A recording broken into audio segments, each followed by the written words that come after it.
Alright folks, welcome back. Game number 5 here in the finals of the Aiur Chef, the next Aiur Chef. It's the first time we've ever run this event. It's been a lot of fun, and I hope that this is something we can build to be a more week-to-week type thing. I'll tell you guys right now tuning in, be taking a small break. This will not be going on next week or the week after because WCS itself is finishing up, Fragbite's finishing up, WCS qualifiers start up early April, Legacy of the Void, yada yada yada. But this has gone really well so far. It's been a lot of fun, and I hope to bring this back in April to do a lot more of it. So hopefully you guys have also enjoyed it as well. I'd love to hear some feedback on Team Liquid or Reddit or Twitter or wherever best suits you guys. Let us know what you thought was good. Let us know what you thought was bad, so we can make sure that this is a really awesome event when we go full swing with it later on.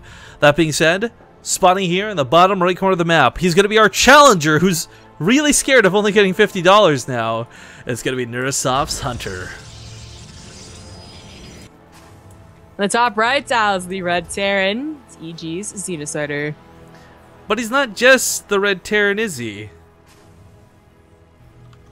He's our Aiur Chef. Oh yes, he's our Iron Chef. Now no, because Iron Chef is totally trademarked and we can't say that. Oh, I'm sorry. You know, there's like, it's so stupid, right? You can actually say Iron Chef all the time, that's fine, but sometimes I say it right first and then say Iron Chef and then correct it again. And I'm just like, God. I know, right? The hardest part about this tournament for us, classically, we make silly tournaments with silly names.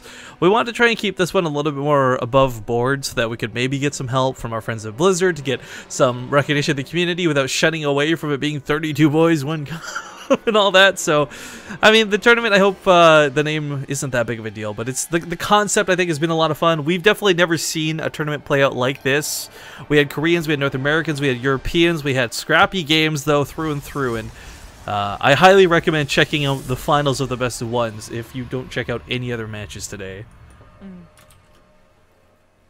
Oh, hey, $10 by the way coming from MonkeyBot says, Base Ray TV confirmed best StarCraft 2 stream, but he misspelled stream.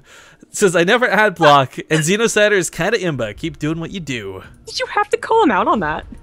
He spelled it really wrong. Like, there's like 3 A's in there. And they're not even together. It's like he spelled it Satoream. Okay, that is pretty bad. Still. Sorry. Much love, MonkeyBot. No hate over here, I promise. You can be as grammatically incorrect as you like. Alright, so no crazy banter coming down this time. You know, we had some jokes going on about money and all that, but I do kind of wonder if that's been a bit of a deterrence here to Hunter. XenoCider has been playing along. You could argue like anybody who types loses APM and focus on the game, but you know, XenoCider is leading the series 3-1. I think he could type as much as he goddamn well pleases. Looks like he's taunting him to attack a mothership. Maybe that's just like no attack me, you know, like not no attack me. Very keen distinction that should be taught in his English classes. Okay. Yeah, just say the English classes he didn't take. Because XenoCider did ask him earlier, like game 1 or something. But Soccer will chase this off pretty promptly, and you know, I gotta give it to Hunter. He's not getting stuck on a strategy that's broken. You know, one game this doesn't work, swaps it up to game 2. Game 2 doesn't work, swaps it up for game 3. This time we got the Robo coming down initially with that Nexus. I mean, it was his map pick as well.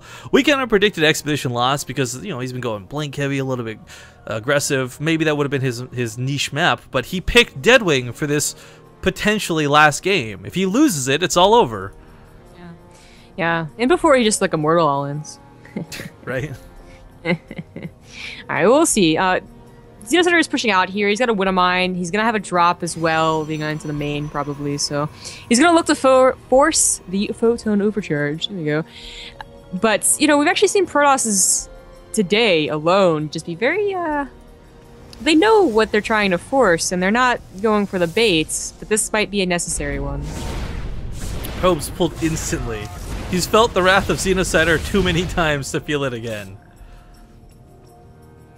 Yo, okay, accidentally gets 2. Terrible timing. It's like, I'm born into the world. Okay, all right. Oh, it's 2 gases. What? I think he saw that too with the Widowmine. Oh, he saw one of them. Yeah, but it is a very quick Colossus. no blink before it. I mean, he's got to get blink eventually, but there still is always the possibility of it being a Colossus all-in. I mean, I would love to see Hunter try out a macro game, but we have XenoCider getting to ramp up the aggression here, just multiple drops. Or maybe only one drop. Is that the only medevac he made? Oh, okay, it is. Oh, by the way, MonkeyBot says his reasoning for the mistype was because he was playing. So even more of an absolute pass on that. If you're playing a game and donating to a stream at the same time, dude, I don't have a hat on right now, but my hat would come off to you, sir. My lady. Oh, no. No, someone asked me what turns me off from a guy immediately, and I said, well, what's worse? Is it the actual fedora itself or the act of tipping it? Like, which of those two is the bigger deal breaker? Well, I don't really like fedoras in general, but it's definitely tipping it. Well, this isn't going to do as much damage as maybe XenoCider was hoping for. No, it's like Hunter's playing a little bit better this game. Defense is definitely looking a lot cleaner. He's pulling probes a lot faster, but even thwarts off the medevac coming towards the main, so he's really scared about losing that extra $50. Again, for those who may have just tuned in and not seen the overall prize pool for this, it's $100 for the winner of this best of 7 and $50 for the loser.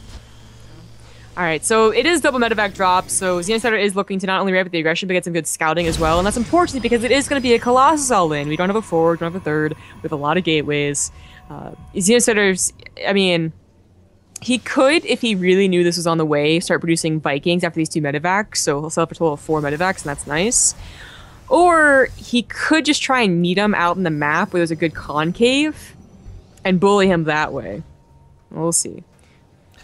So just a side note, folks, if anyone out there is an organizer, or maybe you're just playing with some friends, I don't mind if you want to copy. Someone actually just sent me a PM on this on Twitch. I don't mind if you want to copy this format. By all means, go ahead. It's so hard to come up with something original and new, and I think this is a lot of fun. I would love to see other people try and pull this off for, I don't know, your own show match or team war or something. I mean, by all means, go ahead. And you don't even have to credit Base Trade TV. We just love for you guys to have some fun with it. His entire army isn't here consolidated, but he is looking to try and just get some type of surround on this army. Yeah, a concave will go a long way when fighting the Colossus like this. I mean, this does have extended thermal lance. Ooh, nice shot. So we can't just get in there with that range on the Marauders, but XenoCider might be in for a bit of trouble. He's going to pull the boys. Most of the force fields have been exhausted, though, so we'll see if this can soak enough of the damage. I mean, he's not even shooting. He's target firing down the Marines. You don't see this a lot, but he's doing it to ignore the SCVs. Very nice. Marauders go in the bunker. SCV's pulling back. Go for repairs. Widowmine's not burrowed. Gonna try to burrow. He holds for the Stalkers, but there's still the Colossus standing. Oh, there's Widowmine. What's it gonna rearm on? On something. But because he didn't kill the SCVs, they are there to repair, which is usually not what we see. The bunkers did in fact finish, which is very important, and Vikings are on the way. It's weird. I've never seen anyone actually do that. It seems so simple, like so obvious. Like, oh, just ignore the workers. Yeah. Now we got 3 Colossus here, and they're going to be able to start chipping away at the bunkers. Still doesn't have an observer, though. That's oh, there it is. Never mind. Oh, okay. Okay, not quite, not quite. More Stalkers coming down. Force fields would be really good to add into this, just keep the SCVs off those bunkers. But these Widow Mines, as long as they don't go down initially, they'll be able to help with the Zealots a lot. And the Zealots are the hardest part to get through. Once you chew through the Zealots, everything else here is sweet nougaty center. But he's keeping the bunkers alive. I don't know how, but he's doing it. One goes down, second one shortly falls. The Vikings are gone. There's no way to deal with the Colossus, and I think Hunter may just turn this around. We got the SCVs trying to be pulled, but there's only like 3 left. Yeah, he's out of force fields, but there's 3 Colossus versus a very small army, so the damage output is there this time. Okay, well that Commander's gonna go die, and with that dies XenoCider's chances of winning. Pulls all the SCVs from the main, though he's not gonna go down without a fight. He really wants that 4-1 that he promised, but looks like it might not happen. If this does end up being the case, though, hey, it's more games, and I'm all for that. Yeah. Looks like he never really got good eyes on how many gateways are put down for Hunter, so he really didn't know this was coming at all, and that's too bad. With 2 medevacs floating around, you would have hoped to have seen that's gone down. I feel like one of the scarier points of this, too, is there might have been a lot of overconfidence coming into this out of XenoCider. I mean, he got really aggressive. He wasn't prepared for the follow-up. There's the GG. Hunter now brings the series 3-2, but he's still on his last life. XenoCider just has to win